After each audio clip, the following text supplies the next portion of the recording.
Hello everyone, I am Meenu और आप मेरे साथ सुन रहे हैं मोहब्बत है बस तुमसे कहानी का एपिसोड नंबर 73। हो गया तुम्हारा, कर ली बकवास जितनी करनी थी। कितनी बार कहा है तुमसे, आज फिर कहती हूँ छोड़ दो मेरा पीछा। नफरत करती हूँ मैं तुमसे, सिर्फ नफरत। क्यों नहीं समझते तुम? हर बार एक ही चीज दोहराने से वो चीज सच नहीं हो जाती। सुन रहे हो तुम पीयूष ओबरॉय? मुझे नफरत है तुमसे, तुम्हारी मौजूदगी से। भगवान के लिए मुझे मेरी बेटी के साथ अकेला छोड़ दो। पीयूष एकटक शालिनी को देख रहा था। उसका गाल पूरा लाल पड़ चुका था। उन सर्द आंखों में पहली बार कोई भाव उमड़े थे। सेट किए गए बाल माथे की बाएं तरफ बिखर गए थे। हाथ में पकड़े बॉक्स को उसने अपनी मुट्ठी में बंद कर लिया था। शालू, क्या बदतमीजी है ये, तुझे समझ नहीं आता? गुस्से से शालिनी की तरफ बढ़ती श्रुति के कदम पीयूष की सर्द नजरें खुद पर देखकर ही ठिठक गई। माहौल ऐसा था कि किसी को समझ नहीं आ रहा था कि वो क्या बोले। जहां कॉलोनी के कुछ लोग पीयूष को और उसके किरदार को कसूरवार ठहरा रहे थे, तो किसी की नजरों में शालिनी गलत थी। मगर वो जिसने अभी कुछ पल पहले पीयूष के इजहार पर झन्नाटेदार थप्पड़ पीयूष को जड़ दिया था, वो खामोश से अपनी जगह पर खड़ी थी। उन हरी आंखों में लाल डोरे साफ नजर आ रहे थे। चेहरे पर कोई भाव नहीं और नजरें पीयूष पर ही टिकी हुई थी। उसका हाथ अब भी कांप रहा था। पूरे शरीर की ताकत लगाकर उसने पीयूष को थप्पड़ तो मार दिया था, मगर उसे अपने अंदर कुछ टूटता हुआ सा महसूस हो रहा था। जी कर रहा था उन सब से दूर कहीं जाकर अपना सारा गुबार निकाल दे। शालू, मेरी बात तो सुनो। आदित्य शालिनी से कुछ बोलने को था कि शालिनी उसकी बात बीच में ही काटकर अपने आंसू हथेली से पोंछते हुए कहा, बस आदि, मुझे इस बारे में कोई बात नहीं करनी। तुम्हें बात करनी होगी शालू। किसी को उसकी गलती की सजा एक हद तक देनी चाहिए, उसके बाद तो भगवान भी माफ कर देता है। पीयूष से जो गलती हुई उसके लिए वो आज तक खुद को माफ नहीं कर पाया है।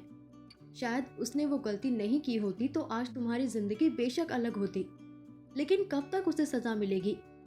अब कहीं ऐसा ना हो कि तुम्हारे पास जो है तुम उससे भी खो दो। मोहन जी ने आगे आकर शालिनी को देखते हुए कहा, तो शालिनी के कदम डगमगा गए। पापा, मुझे लगा था पूरी दुनिया मेरे खिलाफ होगी, मगर आप मेरे साथ रहोगे। मगर आपने भी मेरा। खैर, मुझे अभी इस बारे में कोई बात नहीं करनी। मैंने फैसला ले लिया है, अब मैं कुछ वक्त अकेले रहना चाहती हूँ। लेकिन शालू, मोहन जी कुछ बोलना चाहते थे, मगर अपने आंसू बड़ी बेदर्दी से पोंछते हुए वो बिना कुछ सुने वहां से बाहर निकल गई। धीरे धीरे तरह तरह की बातें बनाते भीड़ वहां से छटने लगी। तरह तरह के मुंह और तरह तरह की बातें थी। पीयूष की नजरें गेट पर जमी थी, जहां से शालिनी बाहर गई थी। पीयू दीदी से लिपटी ये सब देख रही थी। उसकी आंखों से लगातार आंसू गिर रहे थे। जब शांत कराने पर भी पीयू शांत नहीं हुई, तो पीयू को लिए तिथि आदित्य के घर जाने लगी, मगर पीयू वहां से हटने को तैयार तक नहीं थी। अंकल, श्रुति ने मोहन जी को पुकारा, तो मोहन जी ने श्रुति की तरफ देखा। सहसा ही उनके सीने में एक तेज दर्द की लहर उठी। आंखों की आंखें धुंधलापन छा गया। सांसें असामान्य गति से ऊपर नीचे होने लगी और शरीर के बाएं हिस्से में एक गहरा दर्द महसूस हुआ। वो पीछे की तरफ लड़खड़ाकर गिरते उससे पहले पास ही खड़े मयंक और निरंजन जी ने उन्हें पकड़कर संभाल लिया। अंकल! मयंक की आवाज सुनकर पीयूष पलटा, तो मोहन जी की हालत देखकर वो तुरंत उनकी तरफ बढ़ गया। आदि, गाड़ी निकालो, अंकल को जल्दी से हॉस्पिटल लेकर जाना पड़ेगा। मोहन जी को कंधे से पकड़कर उनका निढाल शरीर संभालते हुए पीयूष ने आदि की तरफ देखकर कहा, तो आदि भीड़ को आसपास से हटाते हुए बोला, तुम और मयंक अंकल को लेकर आओ, मेरी गाड़ी बाहर ही है। नानू, एमपीपी, एमपीपी, नानू को क्या हुआ? नानू, नानू उठो ना नानू। रोती हुई सी पीयू मोहन जी के पास जाकर उन्हें जगाने की नाकाम कोशिश करने लगी, तो यामिनी ने उसे पकड़कर अपने सीने से लगा लिया। पीयूष और मयंक मोहन जी को लेकर आगे बढ़ गए। निरंजन जी भी उनके साथ ही गए। उन्हें जाते देखकर पीयू यामिनी से अलग होने की कोशिश करते हुए उन्हें देखकर रोते हुए चिल्ला दी, नानू। यामिनी ने उसका चेहरा अपनी तरफ किया और कुछ बोलती उससे पहले उससे लिपटकर पीयू फूट फूट कर रो पड़ी। थोड़ी देर बाद लाइफ केयर हॉस्पिटल। कॉरिडोर में चहलकदमी करते पीयूष की नजरें रह रहकर वार्ड की तरफ चली जाती। गेट के पास मयंक और आदि खड़े थे। तभी पीयूष को कुछ याद आया, तो अपना फोन जेब से निकालकर वो दूसरी तरफ चला गया। उस शांत से पहाड़ी पर शालिनी घुटनों के बल बैठी फूट फूट कर रोई जा रही थी। दिल हर पहलू पर विचार कर चुका था। हर जगह वो खुद को गलत पाकर गिल्ट में दबती जा रही थी। दिल पर मानो किसी ने एक बोझ सा रख दिया था। पीयूष की गलती अगर ये थी कि उसने शालिनी से प्यार का नाटक किया था, तो आज की सच्चाई ये भी थी कि पीयूष पिछले 7 सालों से बिना किसी स्वार्थ के बस अपनी गलती का प्रायश्चित कर रहा था। और अगर गलती पीयूष ने की थी, तो शालिनी कहाँ सही थी? उसे कोई हक नहीं था एक बेटी को 6 साल उसके पापा से दूर रखने का। हर पल हमेशा वो ये ढूंढती रहती कि पीयूष क्यों उस पर समय खराब कर रहा था। मगर पिछले लगभग 8 महीने से वो इंसान बिना किसी शिकायत के शालिनी के हर नफरत और नाराजगी भरे इनकार पर बस मुस्कुरा कर रह जाता। पीयूष के बर्थडे के दिन ही सबके सामने इस तरीके से अपनी मोहब्बत का इजहार कर देने पर शालिनी के दिल में कैसे जज्बात उमड़े थे, शायद ही कोई समझ सकता था।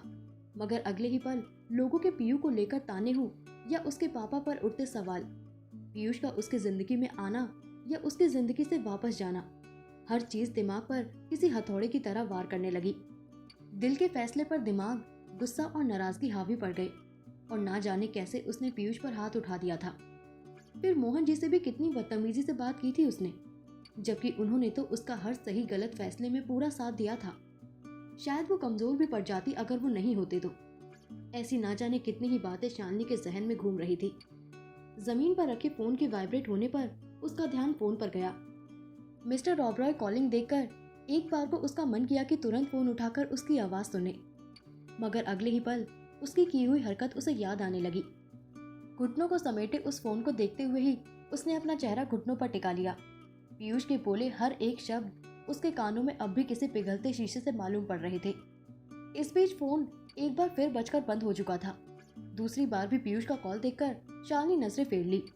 तीसरी बार पीयूष का कॉल देखकर अपने आंसू पोंछकर चिढ़ते हुए उसने कॉल पिक कर लिया। आखिर ये इंसान क्यों जानबूझकर उसे एक नई वजह दे देता है खुद से नाराज होने की? क्या है, अब यहाँ तो कम से कम सुकून से अकेले रहने दो।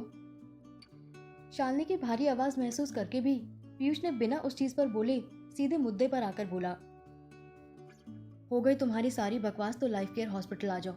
मोहन अंकल को हार्ट अटैक आया था तो हम उन्हें लेकर हॉस्पिटल आए हैं। बिना शालिनी की बात सुने पीयूष ने कॉल कट कर दिया और फोन जेब के हवाले करते हुए एक बार फिर कॉरिडोर में बेचैनी से चहलकदमी करने लगा। आखिर थककर वो वहीं मौजूद बेंच पर दीवार पर सिर टिकाकर आंखें बंद किए बैठ गया। दिन भर का हर मंजर उसकी बंद आंखों के सामने घूम गया। आंखों के कोनों से मानो निकलते आंसुओं को उसने आजाद छोड़ दिया था। अपने कंधे पर किसी का स्पर्श महसूस कर उसने जल्दी से अपनी आंखें खोली तो सामने निरंजन जी को देखकर उसने ठंडी आह छोड़ी। अपने हाथ में पकड़ा चाय का कप आगे करते हुए उन्होंने पीयूष के कंधे को थपथपा कर कहा, जरूरी नहीं है कि हर बार तुम पहाड़ों से अडिग और मजबूती से खड़े ही रहो। तुम्हें भी हक है अपने जज्बातों को बाहर निकालने का। उसे चाय का कप थमाते हुए, चाय पी लो, सुबह से तुमने शायद ही ढंग से कुछ खाया होगा। वैसे तो उसे चाय बिल्कुल पसंद नहीं थी, मगर सुबह से कुछ न खाने पीने की वजह से सिर दर्द से फटा जा रहा था, इसलिए बिना कुछ बोले उसने चाय का कप ले लिया और गहरी सोच में डूब गया। निरंजन जी ने उसके कंधों को थपथपा दिया तो सहसा ही पीयूष की नजर उनकी तरफ मुड़ गई। 7 साल से शायद ही उसके डैड ने कभी उससे ढंग से बात की हो। कितना तरस गया था वो उनके इस साथ के लिए। बिना कुछ कहे पीयूष एकदम से निरंजन जी के गले से लग गया तो निरंजन जी हैरान रह गए। सब ठीक हो जाएगा पीयूष, हिम्मत रखो। उसकी पीठ थपथपाते हुए वो बोलते जा रहे थे। पीयूष सिर हिलाकर उनसे दूर हुआ तो वो ध्यान से उसे देखने लगे। उसकी आंखों के कोरे भीग चुके थे, चेहरे पर थकान साफ मालूम पड़ रही थी और आंखों में भी एक अजीब सी बेचैनी। निरंजन जी कुछ बोलते उससे पहले उनका फोन रिंग करने लगा। निकेतन जी का कॉल देखकर अपना फोन लिए वो उठकर दूसरी तरफ चले गए।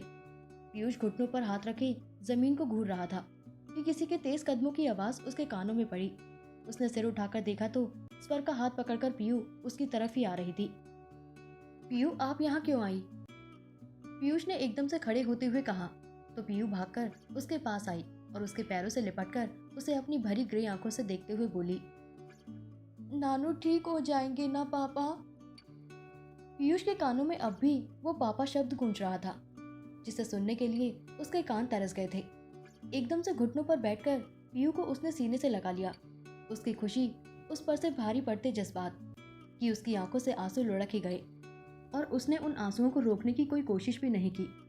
इस बीच मयंका और स्वर का ध्यान इस चीज पर गया ही नहीं कि बदहवास सी शालिनी अपनी जगह पर खड़ी उन्हीं को देख रही थी।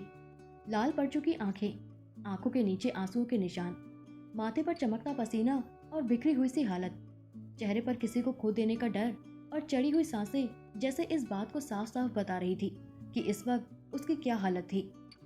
पीयूष पीयू से अलग हुआ तो सहसा ही उसकी नज़र पीछे खड़ी शालिनी पर जा टिकी। उसकी हालत देखकर अपने जज्बातों को काबू करते हुए उसने नजरों की दिशा बदल दी। तभी वार्ड का दरवाजा खुला और डॉक्टर नर्स के साथ बाहर आए। डॉक्टर को देखकर शालिनी और पीयूष दोनों ही तेजी से उनकी तरफ बढ़ गए।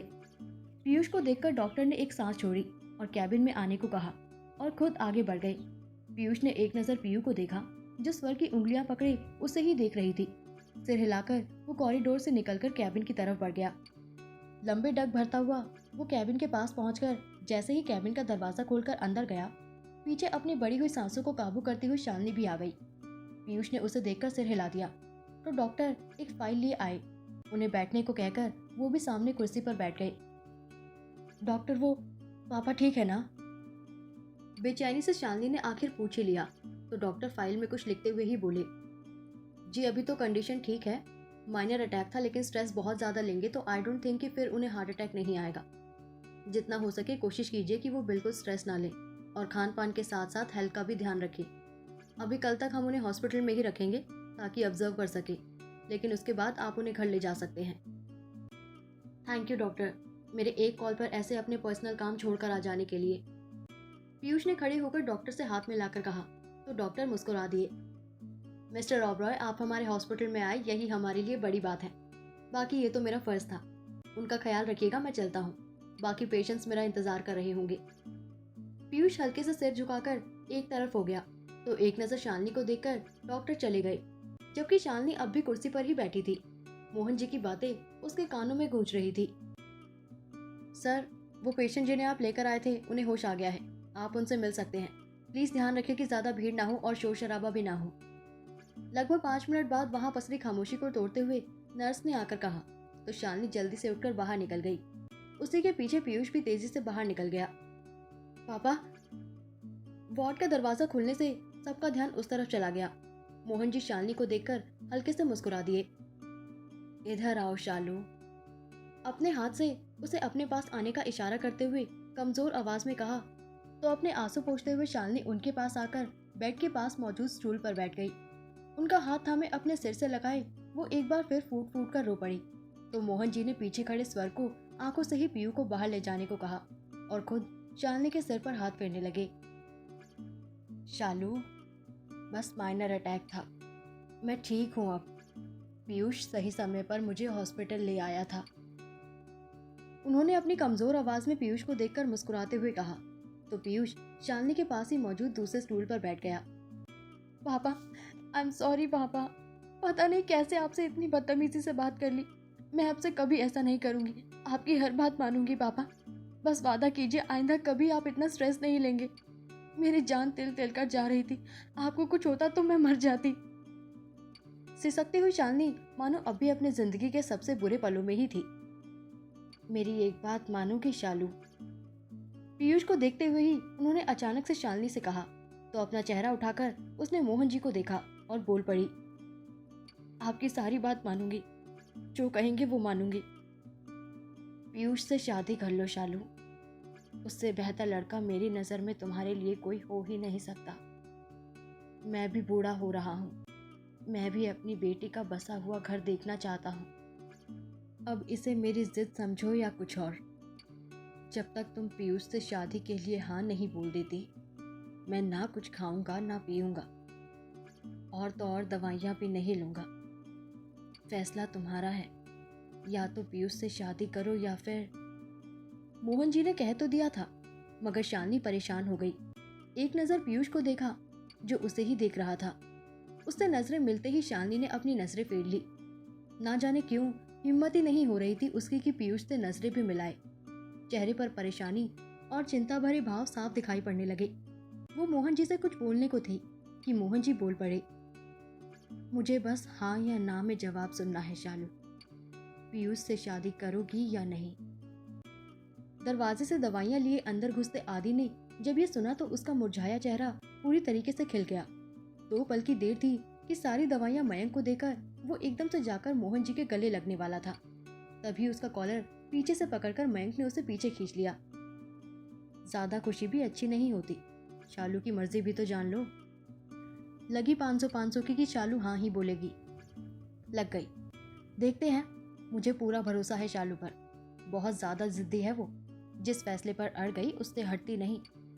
मयंक ने इतना बोलकर पास रखा पानी का बोतल उठाकर पानी का घूंट मुंह में भरा ही था कि शालिनी की आवाज उसके कानों में पड़ी। ठीक है पापा, अगर आप यही चाहते हैं तो यही सही। मैं पीयूष से शादी करने के लिए राजी हूँ। लेकिन चेहरे पर सपाट भाव लिए शून्य भाव में ताकते शालिनी बोल रही थी, मगर उसके मुंह से इतना ही सुनना था कि मयंक के मुंह से एकदम से सारा पानी बाहर निकल गया। क्या होगा आगे? शालिनी मानेगी शादी के लिए? और अगर वो मानेगी तो क्या निभा पाएगी ये रिश्ता? कैसा होगा इस रिश्ते का भविष्य? पीयू का क्या रिएक्शन होगा मोहन जी के इस फैसले पर? जानने के लिए सुनते रहे मोहब्बत है बस तुमसे कहानी के आने वाले एपिसोड। और आपको ये स्टोरी कैसी लग रही है कमेंट करके जरूर बताएं। Thank you.